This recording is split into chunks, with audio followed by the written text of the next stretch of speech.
بہت بہت شکریہ جی. ایک ملک تھا خیالستان، اس میں ایک بہت بڑا گاؤں تھا جس کا نام تھا دھوکہ منڈی. اس دھوکہ منڈی کا ایک بہت بڑا چودھری تھا، بہت بڑا، سب سے بڑا. اور وہاں پہ اتنے شاندار کھیت تھے کہ آپ سوچ نہیں سکتے، آپ کے گمان میں نہیں آئے گا. ارد گرد جنگلات تھے، کھیت تھے، باغ تھے جن میں پھل ایسے کہ باہر سے لوگ آ کے خریدتے تھے. تو بہت بڑا چودھری تھا. اس نے ہمسائے میں ایک سیمنٹ مل بھی لگا لی. تھوڑی دیر کے بعد تسلی نہیں ہوئی تو پھر ایک شوگر مل بھی لگا لی، پھر بھی تسلی نہیں ہوئی. پھر ایک سٹیل مل لگا لی، پھر بھی تسلی نہیں ہوئی. یعنی تسلی نہیں ہوئی. ایک دن خیال آیا کہ لاکھوں لوگ اس دھوکہ منڈی میں بستے ہیں، شاید کروڑوں ہوں، پتہ نہیں، کسے معلوم. تو اس نے کہا کیوں نہ ان سالوں پہ ٹیکس لگا دیا جائے. یعنی ایسا کیا جائے کہ یہ کھاتے پیتے ہیں، روز میں دیکھتا ہوں کھا رہے ہیں کھانا، تو کیوں نہ یہ جو امپورٹ کرتے ہیں کھانا اس پہ کوئی ٹیکس ویکس لگا دیا جائے. ان کی سائیکلوں پہ، ان کے کھانے پہ، ان کے آنے جانے پہ، ان کے سانس لینے پہ کسی طرح سے کوئی ٹیکس ویکس لگا دیا جائے. لیکن ٹیکس ملے مجھے، تو ٹیکس بھی لگا دیا گیا. پھر ایک دن ایک کانفرنس ہوئی اور اس میں سے چودھری سے پوچھا گیا کہ یہ لوگ غریب کیوں ہیں؟ یہ بھائی مہنگائی کیوں بڑھتی جا رہی ہے یہاں پہ؟ اور اس کا پالیسی سے تعلق ہے، جی ڈی پی سے تعلق ہے، اس سے تعلق ہے، فسکل ڈیفیسٹ سے ہے، ٹریڈ ڈیفیسٹ سے ہے. یہ ایکسٹرنل ہے یا انٹرنل ہے؟ تو میں آپ کو کوشش کروں گا کہ اس دھوکہ منڈی کی داستان جو مجھے اب تک 12 سال میں سمجھ آئی آپ کے سامنے رکھ دوں. باقی فسکل، جی ڈی پی، وہ تو آپ ساری باتیں سن ہی چکے ہیں. بات یہ ہے بھائی کہ جتنے سوال پوچھے ہیں آج، کسی غریب آدمی کی اینک سے لگا کے ذرا پوچھیں تو آپ کو جواب مختلف ملے گا. اگر اس کانفرنس کے حوالے سے پوچھیں گے تو وہ ہمیں انگریزی میں نے نیا پی ایچ ڈی کا جب کام شروع کیا تو مجھے میرے ایک پروفیسر نے کہا کہ you ask a wrong question, odds are very high that you're going to get a wrong answer. So my suggestion to you, ladies and gentlemen, is that you're asking a wrong question. I would urge you to revise your question. مسئلہ کیا ہے بھائی؟ مسئلہ ہے کہ اگر تو آپ کو خوشحالی چاہیے لوگوں کے لیے، چودھری کے لیے تو بڑی خوشحالی ہے، ابھی بھی بڑی خوشحالی ہے. یہ دیکھیں آپ کہاں بیٹھے ہیں، سرینا ہے یہ بھائی، سرینا. اس سے مہنگی کوئی جگہ نہیں ہے.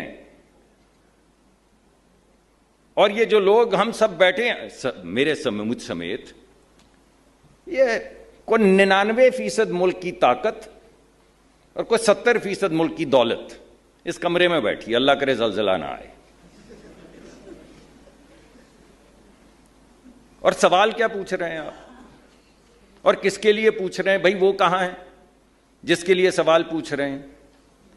تو اگر تو آپ کو خوشحالی اس کی چاہیے جو چودھری کا مظاہرہ ہے، تو پھر تو مسئلہ کچھ اور ہے. اور وہ مسئلہ یہ ہے کہ ایک ہی طریقہ ہے خوشحالی کا، اور وہ ہے پروڈکٹیوٹی، جس کا ذکر ہو رہا ہے بار بار کہ وہ فلاں ادھر نکل گیا، ہم ادھر نکل گئے، ہم پیچھے رہ گئے، وہ آگے نکل گئے. پروڈکٹیوٹی کا بڑا گیپ ہے. دیکھیں اس ملک کو، دیکھیں اس ملک کو. ارے کیا دیکھیں، کیا دیکھیں اس ملک کو؟ پروڈکٹیوٹی تو اس وقت آئے گی جب آپ لوگوں کو لیول پلینگ فیلڈ دیں گے. وہ انگریزی میں کہتے ہیں کہ you give peanuts you get monkeys.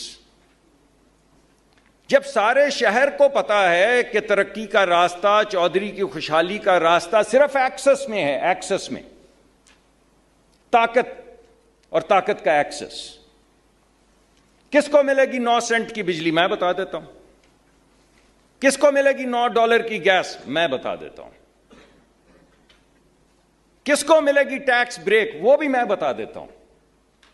کس کو ملیں گے 4 بلین؟ وہ کون سے 50 لوگ ہیں جن کو 0% پہ، سرکار کو ڈالر ملتے ہیں 12% پہ، کیپٹل ریزنگ کرتے ہیں 6-8% کی ایڈمنسٹریٹو فیس لگا کے 12-14% $1 کا پڑتا ہے جو ہم بورو کرتے ہیں، 0% پہ دے دیا 50 لوگوں کو.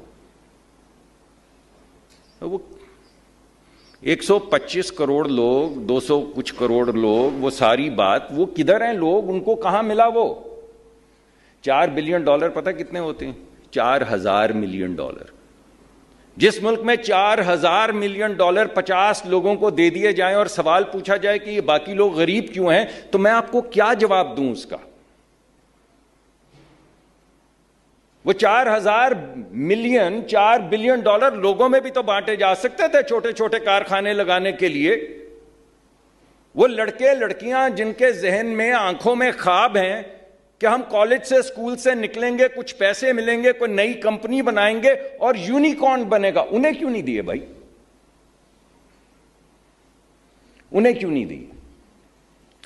اس کی وجہ یہ ہے کہ یہاں پہ شہر میں سب کو پتا ہے کہ خوشحالی کا سرچشمہ جو ہے وہ طاقت ہے، خوشحالی کا سرچشمہ جو ہے وہ ایکسس ہے، خوشحالی کا سرچشمہ پروڈکٹیوٹی نہیں ہے. اگر خوشحالی کا سرچشمہ آپ کی تعلیم نہیں ہے، آپ کی تربیت نہیں ہے، آپ کی اسکل نہیں ہے، آپ کے گمان میں جو ممکن ہے وہ نہیں ہے، اور سب کو پتا ہے کہ ڈاکٹر صاحب کو مل لو، یہ لگے ہیں وزیر، ان نے کرنا ہے فیصلہ تو کروا لیں، چند سیکرٹری، چند ڈاکٹر صاحب. تو وہ بندہ پھر پروڈکٹیوٹی نہیں ڈھونڈتا بھائی، وہ یہ نہیں سوچتا کہ نیا خیال کیا ہے. میں آرتھر ڈی لٹل میں تھا، ایک کمپنی ہے، تو مجھے انہوں نے، جب میں پارٹنرشپ کے لیے، وہ آپ کو موقع دیتے ہیں، تو جب میں پارٹنرشپ کے لیے الیکشن کے لیے آیا تو انہوں نے مجھے ہیڈ بنا دیا ہائرنگ کا. یہ 2000 کی بات.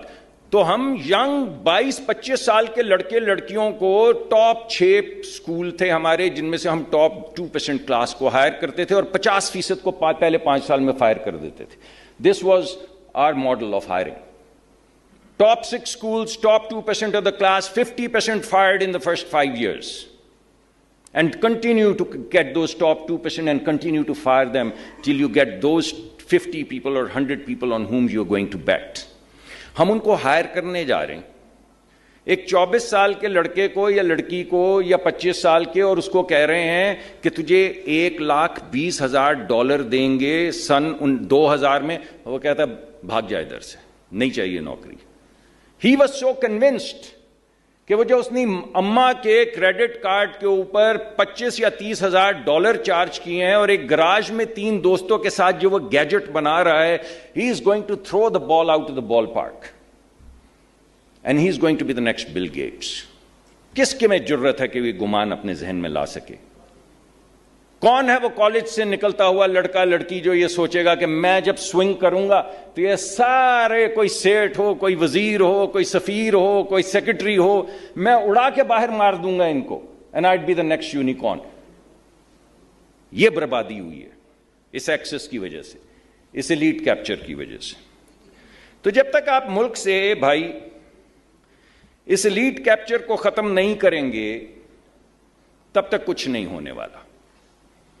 جب تک یہ گفتگو رہے گی کہ مجھے سستی دے دے، مجھے یہ دے دے، مجھے وہ دے دے، مجھے پروٹیکٹ کر لے، میرے اوپر یہ ٹیرف لگا کے مجھے اجازت دے دے، کچھ نہیں ہونے والا.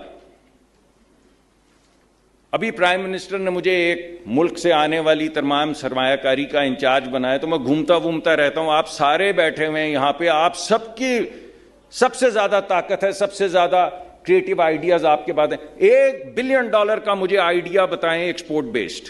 جو انویسٹر آتا ہے آپ اس کو کہتے ہیں ڈومیسٹک کنزمپشن کے اندر پیسے لگا دو، سیمنٹ مل لگا دو، بڑے پیسے ہیں، ہم تمہیں سستا ٹیرف لے دیں گے، ہم تمہیں سستی بجلی لے دیں گے. ارے بھائی جب اتنے ڈھیر پیسے سستی بجلی سے ملتے ہوں یا سستی گیس سے ملتے ہوں یا پروٹیکشن اور ٹیرف سے ملتے ہوں تو کوئی اندھا ہے کہ وہ آ کے دن رات محنت کر کے نئی گیجٹ بنائے گا, پروڈکٹیو کوئی چیز بنائے گا اور پوری دنیا کی کمپیٹیٹو مارکیٹ میں ایکسپورٹ کرے گا, تو ایکسپورٹ نہیں ہوتی. یہ بوم بسٹ کا سائیکل معلوم ہے کیوں ہے؟ کیونکہ ہر ڈالر جو ہم امپورٹ کرتے ہیں اس میں 10 سینٹ سے کم جاتا ہے ایکسپورٹ میں اور 90 سینٹ جاتا ہے کنزمپشن میں, کیونکہ کنزمپشن میں پروٹیکشن کی وجہ سے اتنے ڈھیر پیسے ہیں کہ کسی عقل کے اندھے کو ایکسپورٹ کرنے کا گمان میں آئے گا. اور بھائی اتنے ڈھیر پیسے اگر لوکل پروٹیکشن میں اور ایکسس میں اور ایلیٹ کیپچر میں آپ نے لگا رکھے ہیں تو ایکسپورٹ کہاں سے ہوگی؟ اور ایکسپورٹ نہیں ہوگی تو گروتھ نہیں ہوگی. گروتھ اس وجہ سے نہیں ہوگی کہ جیسے ہی گروتھ کریں گے امپورٹ بڑھ جائے گی, ایکسپورٹ تو ہو نہیں رہی, اس کے بدلے میں 3-4 سائیکل میں بسٹ 3-4 سال میں بسٹ آ جائے گا. تو boom bust boom bust boom bust, elite capture کی بات نہیں کرنی, پروٹیکشن کی بات نہیں کرنی, بوم بسٹ کی بات کرنی ہے. تھیوری دینی ہے آپ کو, ایسی تھیوری کہ آپ شیشے میں اتریں. تو میں نے کہا شیشہ ہی توڑ دو, نہ شیشہ رہے گا نہ آپ اتریں گے اس میں. تو مجھے اگر آپ اس کانفرنس کے اختتام پہ میرے ایک سوال کا جواب دے دیں کہ یہ سوال آپ پوچھ کس کے لیے رہے ہیں, اگر تو اسی انڈسٹری کو بچانے کے لیے پوچھ رہے ہیں جو پروٹیکشن کی وجہ سے بچی کھڑی ہے, اور آپ کا سلوشن یہ کہ تھوڑی اور دے دے, ذرا تھوڑی اور بچ جائے, تو بچا لیں. وہ انگریزی میں کہتے ہیں بھائی کہ definition of insanity is to do the same thing over and over and over and over again and expect a different result. وہ تو ہونے والا نہیں. ایک دفعہ پھر کر کے دیکھ لیں, ایک دفعہ پھر ذرا پروٹیکٹ کر کے دیکھتے ہیں. 70 ہی ہوئے نا سال, ینگ ملک ہے, 80 سال ہوئے ہیں, کیا ہوا کہ 2-4-50 سال اور پروٹیکٹ کر کے دیکھ لیتے ہیں. پہلے تو کیا ہے, کتنی ترقی ہوئی ہے, بنگلہ دیش ادھر چلا گیا, تو ہمیں تو بہت آگے چلا جانا چاہیے تھا اگر یہ ہماری ریسپی جو پروٹیکشن والی ہے یہ ٹھیک ہے. میں نے ابھی خود ڈیٹا اینالائز کیا ہے, ابھی پرائم منسٹر نے لبرلائزیشن کی ہے ٹیرف کی, مجھے کہا گیا ملک برباد ہو جائے گا. لبرلائزیشن کی ہے, ٹیرف نیچے کیا ہے, ملک برباد ہو جائے گا. میں نے کل رات کو ڈیٹا ختم کیا اینالائز کرنے میں, جس جگہ پہ پروٹیکشن ہٹائی ہے وہاں پہ امپورٹ نہیں بڑھی, جہاں نہیں ہٹائی وہاں بڑھ گئی ہے. واہ کیا بات ہے. جہاں پہ آپ نے ٹیرف کم کیا ہے وہاں پہ امپورٹ نہیں بڑھی, وہاں پہ کوئی 15-20% بڑھی ہے, جہاں نہیں کیا وہاں پہ 30-35% بڑھی ہے. تو کیا ہو رہا ہے یہاں پہ؟ ٹیرف لبرلائزیشن تو امپورٹ نہیں بڑھ رہی, تو پھر کس چیز سے بڑھ رہی ہے؟ تو وہ سوال کا جواب تو میں آپ کو دے چکا ہوں, لیکن اس کانفرنس کے لیے سوال ہی کی شکل میں آپ کے پاس چھوڑے جاتا ہوں.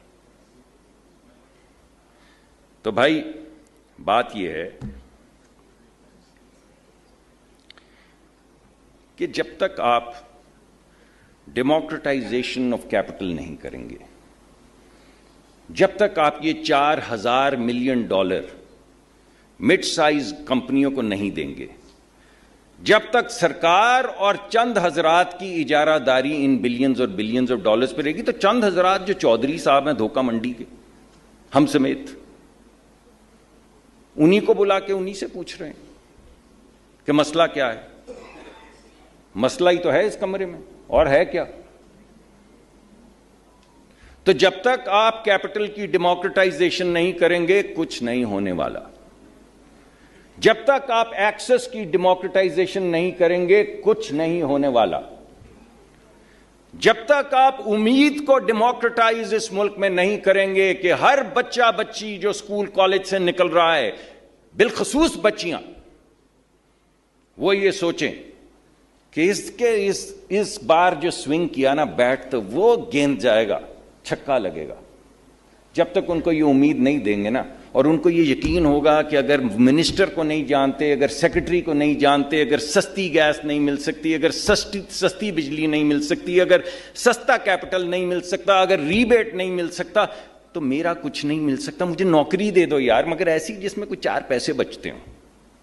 تو جو ساری نسل 4 پیسے 4 سکوں کی نوکری پہ لگا دی, تو پھر کیسے ملک آگے بڑھے گا؟ اگر 10-5 کو امیر کرنا ہے تو شام کو آ جائیں میرے دفتر, میرے پاس سب ریسیپیز پڑی ہیں. اگر ملک کو امیر کرنا ہے my friends, you will have to rethink. So I would pause and leave this question with you. About whom are you talking? And what are you talking about? Thank you very much for your attention.